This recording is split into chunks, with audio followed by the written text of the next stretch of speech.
And finally, it would be remiss for me to say, the Lord Mayor talked about weather, how the weather is great here, and I have the weather reports will be beautiful and so forth for the rest of the week. Great.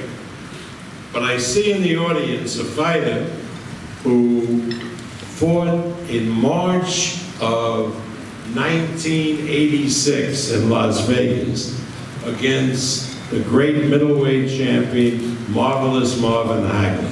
And the fight was an outdoor fight at Caesars, and from the beginning of the day, the rain started coming down. And I wouldn't let them postpone the fight, even though it was outdoors.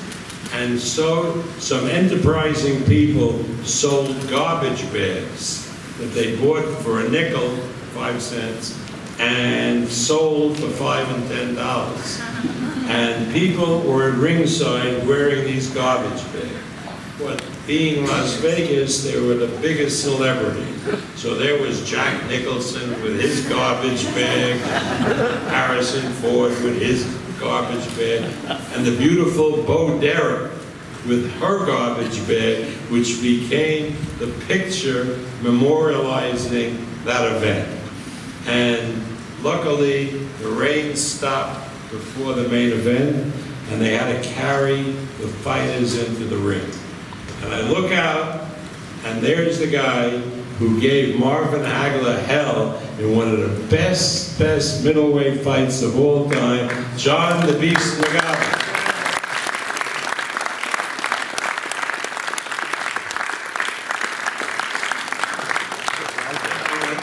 When I knew John, he couldn't speak a word of English. So he's come over to Australia, and you guys have taught him how to speak because we have a great education minister.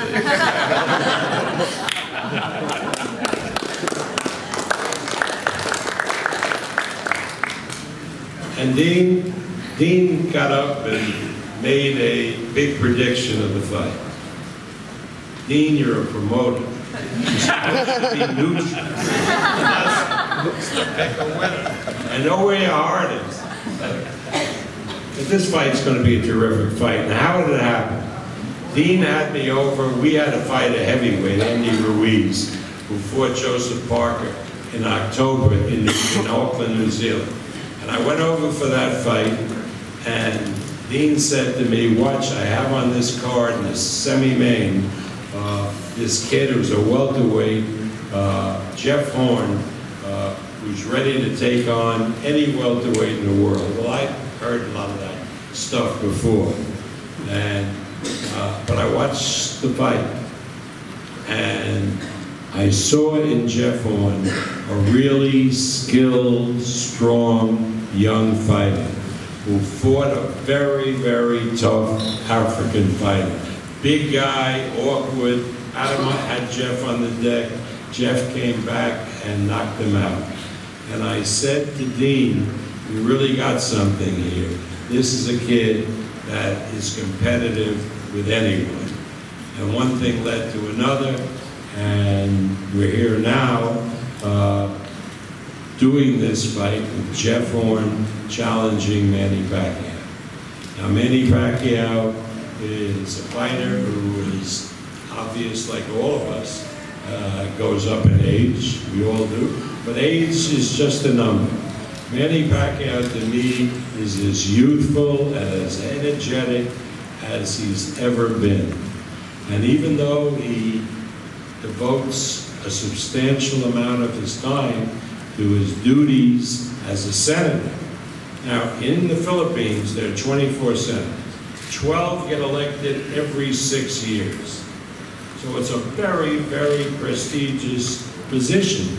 And the sessions and the committee go on endlessly for hours. The Senate really does the business of the Philippine government. And Manny, when he was elected Senate, vowed never to miss a session of the Senate, and he's never missed one. So he fights where we can get it during the Senate recess and trains while he works on his senatorial duties from 9 in the morning till almost 9 at night. Amazing. but he's been able to maintain his skill and his ability, as Freddie will tell you, and he's here now. So for all of you, whatever the result of the fight will be on Sunday, you have a real treat in store, something that is very, very historic. You will see the great Senator Pacquiao defend his world title, and there are not many people around the world who will have had that experience. Thank you very much.